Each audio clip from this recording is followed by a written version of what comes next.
ನಮ್ಮ ಸುತ್ತಮುತ್ತ ಇರೋ ಜಗತ್ತನ್ನ ಒಂದು ಕ್ಷಣ ಯೋಚ್ನೆ ಮಾಡಿ. ಅದೆಷ್ಟು ಗೊಂದಲಮಯ ಅಲ್ವಾ? ಪೂರ್ತಿ ಮಾಹಿತಿ ಸಿಗಲ್ಲ, ದೃಶ್ಯಗಳು ಅಸ್ಪಷ್ಟ, ಕಿವಿಗೆ ಬೀಳೋ ಶಬ್ದಗಳೂ ಅಷ್ಟೇ. ಆದರೆ ಇಷ್ಟೆಲ್ಲ ಗದ್ದಲದ ನಡುವೆಯೋ ನಮ್ಮ ಮೆದುಳು ಅದ್ಭುತವಾಗಿ ಕೆಲ್ಸ ಮಾಡುತ್ತೆ. ಎಲ್ಲವನ್ನೂ ಅರ್ಥ ಮಾಡ್ಕೊಳ್ಳುತ್ತೆ, ಕಲಿಯುತ್ತೆ, ನಿರ್ಧಾರ ತಗೊಳುತ್ತೆ. ಇದೇನೋ ಮ್ಯಾಜಿಕ್ ತರ ಅನ್ಸುತ್ತೆ. ಹೌದು, ಖಂಡಿತ. ಆದರೆ ವಿಜ್ಞಾನಿಗಳ ಪ್ರಕಾರ ಇದು ಮ್ಯಾಜಿಕ್ ಅಲ್ಲ, ಇದು ಶುದ್ಧ ಗಣಿತ. ಗಣಿತವೇ? ಹೌದು. ನಮ್ಮ ಮೆದುಳು ಒಂದು ರೀತಿ ಸಂಭವನೀಯತೆ ಲೆಕ್ಕ ಹಾಕೋ ಯಂತ್ರ ಅಂತ ಹೇಳಬಹುದು. ಒಂದು ಸ್ಟ್ಯಾಟಿಸ್ಟಿಕಲ್ ಇನ್ಫರೆನ್ಸ್ ಎಂಜಿನ್. ಓ. ಅಂದರೆ ಅದಕ್ಕೆ ಸಿಕ್ಕ ಅಲ್ಪಸ್ವಲ್ಪ ಮಾಹಿತಿಯನ್ನ ಇಟ್ಕೊಂಡು ಮುಂದೆ ಏನಾಗಬಹುದು ಅಂತ ಊಹಿಸ್ತಾ ಜಗತ್ತಿನ ಒಂದು ಮಾನಸಿಕ ಮಾಡೆಲ್ ಅನ್ನ ಕಟ್ತಾ ಹೋಗುತ್ತೆ. ಈ ಆಲೋಚನೆ ಹೊಸದೇನೂ ಅಲ್ಲ ಅನ್ಸುತ್ತೆ. ನಾನೆಲ್ಲೋ ಓದಿದ ಹಾಗೆ ಸುಮಾರು 1860ರಲ್ಲಿ ಹರ್ಮನ್ ಹೆಲ್ಮ್ಹೋಲ್ಟ್ಜ್ರಂತಹ ವಿಜ್ಞಾನಿಗಳು ಇದರ ಬಗ್ಗೆ ಮಾತನಾಡಿದ್ರು. ನಿಜ. ಆದರೆ ಇತ್ತೀಚಿನ ವರ್ಷಗಳಲ್ಲಿ ಈ ಬೇಸಿಯನ್ ಬ್ರೈನ್ ಅನ್ನೋ ಕಾನ್ಸೆಪ್ಟ್ ಇದೆಯಲ್ಲ, ಇದರ ಬಗ್ಗೆನೇ ಸ್ವಲ್ಪ ಆಳವಾಗಿ ಮಾತಾಡೋಣ ಅಲ್ವಾ? ಖಂಡಿತ. ನಮ್ಮ ಮೆದುಳು ನಿಜವಾಗ್ಲೂ ಒಬ್ಬ ಸಂಖ್ಯಾಶಾಸ್ತ್ರಜ್ಞನ ತರಹಾನೇ ಯೋಚನೆ ಮಾಡ್ತಾ, ಹಾಗಿದ್ರೆ ಅದಕ್ಕೆ ಗೈಡ್ ಮಾಡೋ ಬೇಸ್ ಲಾ ಅಂದ್ರೆ ಏನು? ಮತ್ತೆ ಇದಕ್ಕೆ ವಿರೋಧಗಳೇ ಇಲ್ವಾ? ಹಾಗೆ ಇದೆಲ್ಲದಕ್ಕೂ ಇವತ್ತಿನ ಎಐ ಏಜೆಂಟ್ಗಳ ಭವಿಷ್ಯಕ್ಕೂ ಏನು ಸಂಬಂಧ? ಹೌದು, ಈ ಎಲ್ಲ ಪ್ರಶ್ನೆಗಳಿಗೆ ಉತ್ತರ ಹುಡುಕೋಣ. ಅದ್ಭುತ. ಹಾಗಾದ್ರೆ ಮೊದಲನೇ ಪ್ರಶ್ನೆಯಿಂದಾನೇ ಶುರು ಮಾಡೋಣ. ಮೆದುಳು ಅಂಕಿಅಂಶಗಳನ್ನು ಬಳಸುತ್ತೆ ಅಂದ್ರೆ ಏನು? ನಿಜ ಜೀವನದಲ್ಲಿ ಇದು ಹೇಗೆ ಕಾಣಿಸುತ್ತೆ? ಇದಕ್ಕೊಂದು ಅತ್ಯುತ್ತಮ ಉದಾಹರಣೆ ಅಂದ್ರೆ ಒಂದು ಮಗು ಭಾಷೆ ಕಲಿಯೋ ರೀತಿ. ಮಗುಗೆ ಯಾರು ಕೂರ್ಸಿ ಗ್ರಾಮರ್ ರೂಲ್ಸ್ ಹೇಳ್ಕೊಡಲ್ಲ ಅಲ್ವಾ? ಅದು ಸುಮ್ಮನೆ ತನ್ನ ಸುತ್ತಮುತ್ತ ಮಾತಾಡೋದನ್ನ ಕೇಳ್ಕೊತಾ ಇರುತ್ತಷ್ಟೇ. ಓ ಹೌದು, ನಾನಿದ್ರ ಬಗ್ಗೆ ಓದಿದ್ದೀನಿ. ಸ್ಯಾಫ್ರನ್ ಮತ್ತೆ ನ್ಯೂಪೋರ್ಟ್ ಅವರ ಒಂದು ಕ್ಲಾಸಿಕ್ ಅಧ್ಯಯನ ಇದೆ, 8 ತಿಂಗಳ ಶಿಶುಗಳ ಮೇಲೆ ಮಾಡಿದ್ದು. ನಿಖರವಾಗಿ ಅದೇ ಪ್ರಯೋಗ. ಅದರಲ್ಲಿ 8 ತಿಂಗಳ ಶಿಶುಗಳಿಗೆ ನಿರಂತರವಾಗಿ ಯಾವುದೇ ಗ್ಯಾಪ್ ಇಲ್ದೆ ಬಿಡುಕಾಪು, ಪಡೋಟಿ, ಗೋಲಾಬು ಅನ್ನೋ ತರಹದ ಅಸಂಬದ್ಧ ಶಬ್ದಗಳನ್ನ ಕೇಳಿಸಿದ್ರು. ಅದು ಒಂದೇ ನಿರಂತರ ಶಬ್ದದ ಹಾಗೆ ಕೇಳಿಸತ್ತೆ ಅಲ್ವಾ? ಹೌದು. ಆದರೆ ಆ ಶಬ್ದ ಶ್ರೇಣಿಯೊಳಗೆ ಒಂದು ಗುಟ್ಟಿತ್ತು. ಏನು? ಬಿಡುಕ ಮತ್ತು ಪುಪ್ಪಡೋನಂತಹ ಕೆಲವು ಕಾಂಬಿನೇಷನ್ಸ್ಗಳು ಪದೇ ಪದೇ ಬರೋ ಹಾಗೆ ಮಾಡಿದ್ರು. ಇವುಗಳನ್ನ ನಾವು ಪದಗಳು ಅಂತ ಕರೀಬಹುದು. ಸರಿ.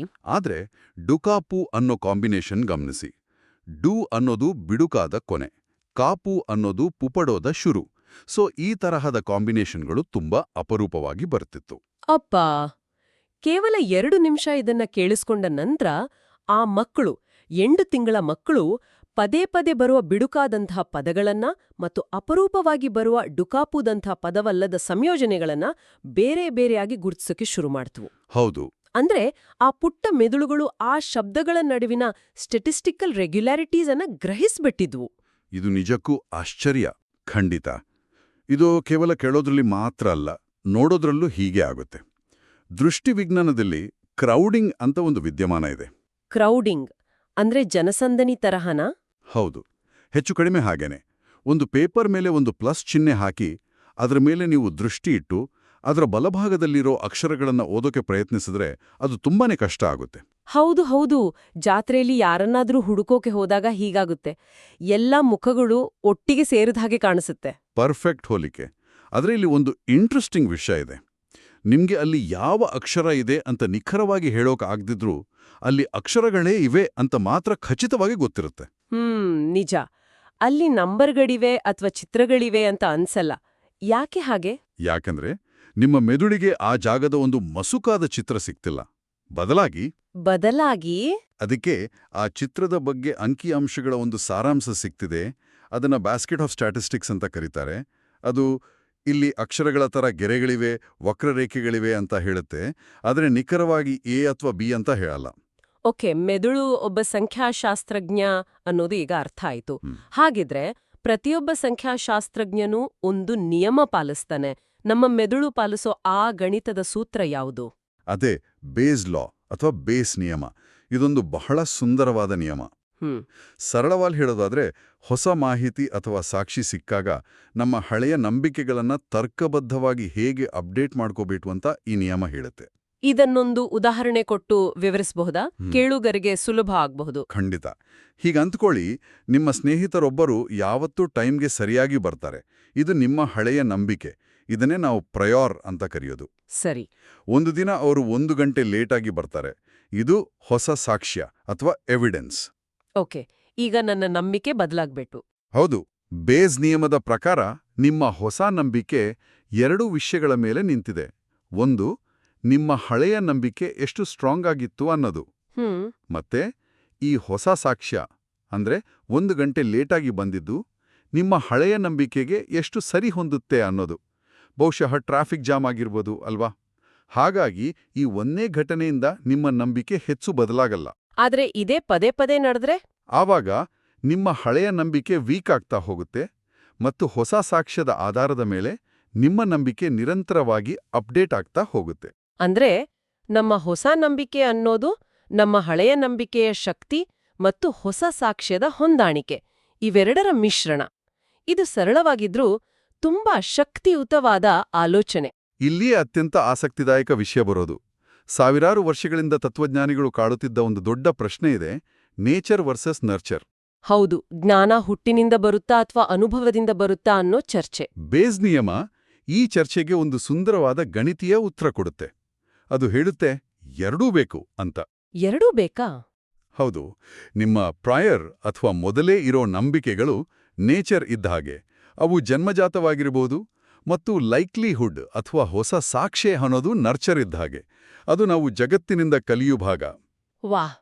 ಅಂದ್ರೆ ತತ್ವಶಾಸ್ತ್ರದ ದೊಡ್ಡ ಚರ್ಚೆಯನ್ನೇ ಒಂದು ಗಣಿತದ ಚೌಕಟ್ಟಿನಲ್ಲಿ ಹಿಡಿದಿಟ್ಟ ಹಾಗಾಯ್ತು. ನಿಖರವಾಗಿ. ಈ ಬೇಸಿನ್ ಸಿದ್ಧಾಂತ ಎಲ್ಲವನ್ನೂ ಅಚ್ಚುಕಟ್ಟಾಗಿ ವಿವರಿಸೋ ತರಹ ಕಾಣಿಸುತ್ತೆ. ಆದ್ರೆ ಸಾಮಾನ್ಯವಾಗಿ ಒಂದು ಸಿದ್ಧಾಂತ ತುಂಬಾ ಪರ್ಫೆಕ್ಟ್ ಅಂತ ಅನ್ಸಿದಾಗ ವಿಮರ್ಶಕರು ಶುರುವಾಗ್ತಾರೆ.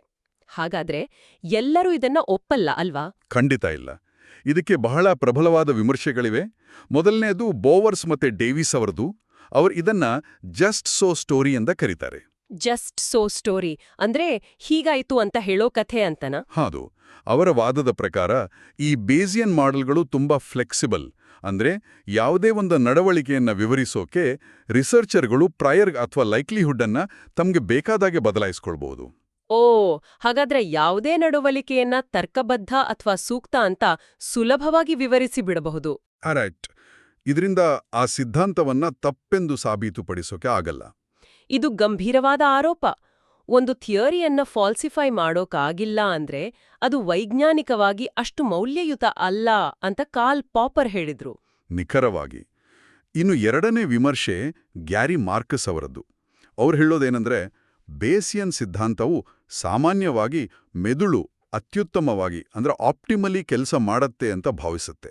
ಆದ್ರೆ ನಾವು ಹಾಗೆ ಮಾಡಲ್ಲ. ನಮ್ಮಲ್ಲಿ ಹಲವಾರು ಕಾಗ್ನೆಟಿವ್ ಬಯಾಸ್ಗಳಿವೆ. ಉದಾಹರಣೆಗೆ ಕನ್ಫರ್ಮೇಷನ್ ಬಯಾಸ್. ನಮ್ಮ ನಂಬಿಕೆಗಳನ್ನೇ ಸಪೋರ್ಟ್ ಮಾಡುವ ವಿಷಯಗಳನ್ನ ನಾವು ಹುಡುಕ್ತೀವಿ. ಹೌದು. ನೊಬೆಲ್ ಪ್ರಶಸ್ತಿ ವಿಜೇತ ಕಾನೆಮನ್ ಮತ್ತು ಟ್ವರ್ಸ್ಕಿ ಅವರ ಸಂಶೋಧನೆಗಳು ಇದನ್ನೇ ತೋರಿಸ್ಕೊಟ್ಟಿವೆ. ನಾವಷ್ಟು ತರ್ಕಬದ್ಧವಾಗಿಲ್ಲ. ಹಾಗಾದ್ರೆ ಈ ಸಿದ್ಧಾಂತದ ಸಮರ್ಥಕರು ಇದಕ್ಕೆಲ್ಲ ಏನುತ್ತರ ಕೊಡ್ತಾರೆ? ಗ್ರಿಫಿತ್ಸ್ ಮತ್ತು ಅವರ ಸಹೋದ್ಯೋಗಿಗಳು ಒಂದು ಒಳ್ಳೆ ವಿವರಣೆ ಕೊಡ್ತಾರೆ. ಅವರ ಪ್ರಕಾರ ಬೇಸ್ ಲಾ ಅನ್ನೋದು ಮೆದುಳಿನ ಕಾರ್ಯವನ್ನ ಕಂಪ್ಯೂಟೇಷನಲ್ ಲೆವೆಲ್ನಲ್ಲಿ ವಿವರಿಸುತ್ತೆ. ಕಂಪ್ಯೂಟೇಷನಲ್ ಲೆವೆಲ್ ಅಂದ್ರೆ ಮೆದುಳು ಯಾವ ಸಮಸ್ಯೆಯನ್ನ ಪರಿಹರಿಸೋಕೆ ಪ್ರಯತ್ನ ಮಾಡ್ತಿದೆ ಅಂತ ಇದು ಹೇಳುತ್ತೆ. ಅದು ಪ್ರತಿಕ್ಷಣ ಬೇಸ್ ಲಾ ಸೂತ್ರವನ್ನ ಲೆಕ್ಕ ಹಾಕ್ತಾ ಕೂತಿಲ್ಲ. ಓಕೆ.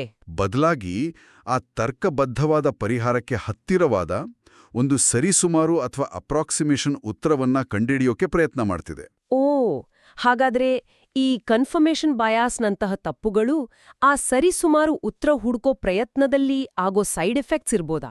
ಇರಬಹುದು. ಇನ್ನು ಜಸ್ಟ್ ಸೋ ಸ್ಟೋರಿ ವಿಮರ್ಶೆಗೆ ಉತ್ತರವಾಗಿ ಈ ಸಿದ್ಧಾಂತದ ನಿಜವಾದ ಶಕ್ತಿ ಇರೋದೇ ಅದರ ನಮ್ಯತೆಯಲ್ಲಿ ಅಂತ ಹೇಳ್ತಾರೆ. ಬೇರೆ ಬೇರೆ ಸಂದರ್ಭಗಳಿಗೆ ಬೇರೆ ಬೇರೆ ಮಾನಸಿಕ ಮಾದರಿಗಳನ್ನು ಟೆಸ್ಟ್ ಮಾಡೋಕೆ ಇದು ಸಹಾಯ ಮಾಡುತ್ತೆ. ಇದು ಕೇವಲ ಕಥೆಯಲ್ಲ, ಇದೊಂದು ಶಕ್ತಿಯುತವಾದ ರಿಸರ್ಚ್ ಟೂಲ್ ಅನ್ನೋದು ಅವರ ವಾದ. ಸರಿ. ಮೆದುಳಿನ ಬಗ್ಗೆ ನಡೀತಿರೋ ಈ ಆಳವಾದ ಚರ್ಚೆಗೂ ಮತ್ತು ಇವತ್ತು ನಾವು ಪ್ರತಿದಿನ ಕೇಳುತ್ತಿರೋ ಎಐ ಏಜೆಂಟ್ಗಳಿಗೂ ಎಲ್ಲಿ ಲಿಂಕ್ ಆಗುತ್ತೆ? ನೇರವಾದ ಸಂಬಂಧ ಇದೆ. ಇವತ್ತಿನ ಎಐ ಏಜೆಂಟ್ನ ಪರಿಕಲ್ಪನೆ ನಾವು ಮಾತಾಡುತ್ತಿರೋ ಈ ಬೇಸಿಯನ್ ಮೆದುಳಿನ ಒಂದು ಕೃತಕ ರೂಪವನ್ನ ಕಟ್ಟೋ ಪ್ರಯತ್ನ. ಅಂದ್ರೆ ಸ್ವಾಯತ್ತವಾಗಿ ಪ್ಲಾನ್ ಮಾಡಿ, ತರ್ಕಿಸಿ, ಕಲಿತು ಕೆಲಸ ಮಾಡೋ ಒಂದು ಸಿಸ್ಟಮ್ ಅನ್ನ ಕಟ್ಟೋದು. IBMನಂತಹ ಕಂಪನಿಗಳು 2025ನ್ನ ಎಐ ಏಜೆಂಟ್ನ ವರ್ಷ ಅಂತ ಕರಿತವೆ.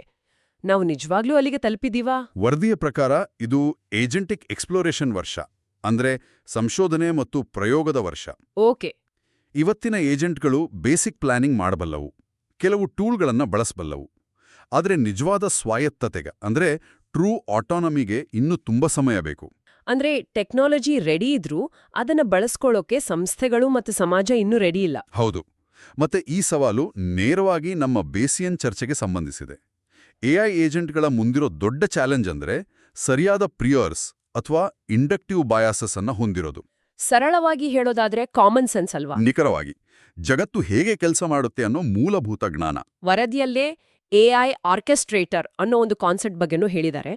ಅಂದ್ರೆ ಹಲವಾರು ಸಣ್ಣ ಏಜೆಂಟ್ಗಳನ್ನ ಒಂದು ದೊಡ್ಡ ಮಾಡೆಲ್ ಕಂಟ್ರೋಲ್ ಮಾಡೋದು. ಇದು ಒಂದು ರೀತಿ ಶ್ರೇಣೀಕೃತ ಬೇಸಿಯನ್ ಮಾದರಿ, ಅಂದ್ರೆ ಹೈರಾರ್ಕಿಕಲ್ ಬೇಸಿಯನ್ ಮಾಡೆಲ್ ಇದ್ದ ಹಾಗೆ. ಅಲ್ಲಿ ಒಂದು ಉನ್ನತ ಮಟ್ಟದ ಜ್ಞಾನ ಕೆಳಮಟ್ಟದ ಕೆಲಸಗಳನ್ನು ನಿರ್ದೇಶಿಸುತ್ತೆ. ಇದೆಲ್ಲದರ ಮಧ್ಯೆ ನ್ಯೂರೋಸಿಂಬಾಲಿಕ್ ಎಐ ಅಂತ ಒಂದು ಹೊಸ ಕ್ಷೇತ್ರ ಬೆಳಕಿಗೆ ಬರ್ತಿದೆ. ನ್ಯೂರೋಸಿಂಬಾಲಿಕ್ ಎಐ ಅದು ಏನು? ಇದು ತುಂಬಾ ಆಸಕ್ತಿದಾಯಕ ಕ್ಷೇತ್ರ. ಇವತ್ತಿನ ಡೀಪ್ ಲರ್ನಿಂಗ್ ಮಾಡೆಲ್ಗಳ ಅಂಕಿಸಂಸ್ಥಾ ಆಧಾರಿತ ಕಲಿಕೆ ಮತ್ತೆ ಹಳೆಯ ಎಐನ ನಿಯಮ ಆಧಾರಿತ ತಾರ್ಕಿಕತೆ, ಈ ಎರಡರ ಅತ್ಯುತ್ತಮ ಗುಣಗಳನ್ನ ಒಟ್ಟಿಗೆ ತರೋ ಪ್ರಯತ್ನ. ಅಂದ್ರೆ ಮಗುವಿನಂತೆ ಉದಾಹರಣೆಗಳಿಂದ ಕಲಿಯೋದು ಮತ್ತು ವಯಸ್ಕರಂತೆ ನಿಯಮ ಬಳಸಿ ತರ್ಕಿಸೋದು, ಎರಡನ್ನೂ ಒಂದೇ ಸಿಸ್ಟಮ್ನಲ್ಲಿ ತರೋ ಹಾಗೆ. ಎಕ್ಸಾಕ್ಟ್ಲಿ. ಇದು ನಾವು ಚರ್ಚಿಸಿದ ಮೆದುಳಿನ ಎರಡು ಪ್ರಪಂಚಗಳನ್ನ, ಅಂದ್ರೆ ಅಂಕಿಶಾಸ್ತ್ರ ಮತ್ತು ತರ್ಕವನ್ನ ಒಂದುಗೂಡಿಸೋ ಗುರಿ ಹೊಂದಿದೆ. ಹಾಗಾದ್ರೆ ನಾವೊಂದು ವೃತ್ತವನ್ನ ಪೂರ್ಣಗೊಳಿಸಿದ ಹಾಗಾಯ್ತು. ನಮ್ಮ ಮನಸ್ಸನ್ನ ಅರ್ಥ ಮಾಡ್ಕೊಳ್ಳೋದು ಮತ್ತು ನಿಜವಾದ ಬುದ್ಧಿವಂತ ಎಐಯನ್ನ ಕಟ್ಟೋದು, ಈ ಎರಡೂ ಪ್ರಯಾಣಗಳಲ್ಲಿರೋ ಒಂದು ಕಾಮನ್ ಚಾಲೆಂಜ್ ಅಂದ್ರೆ ಈ ಪ್ರಯರ್ಸ್ ಅಥವಾ ಮೂಲಭೂತ ಜ್ಞಾನವನ್ನ ಡಿಫೈನ್ ಮಾಡೋದು. ಖಂಡಿತ. ಇದುವೇ ಇವತ್ತಿನ ಚರ್ಚೆಯ ತಿರುಳು. ಮಾನವರಲ್ಲಿ ಲಕ್ಷಾಂತರ ವರ್ಷಗಳ ವಿಕಾಸ ಮತ್ತು ಸಂಸ್ಕೃತಿ ನಮ್ಮ ಮೆದುಳಿನಲ್ಲಿ ಈ ಪ್ರಿಯರ್ಗಳನ್ನ, ಈ ಕಾಮನ್ ಸೆನ್ಸ್ ಅನ್ನ ರೂಪಿಸಿದೆ.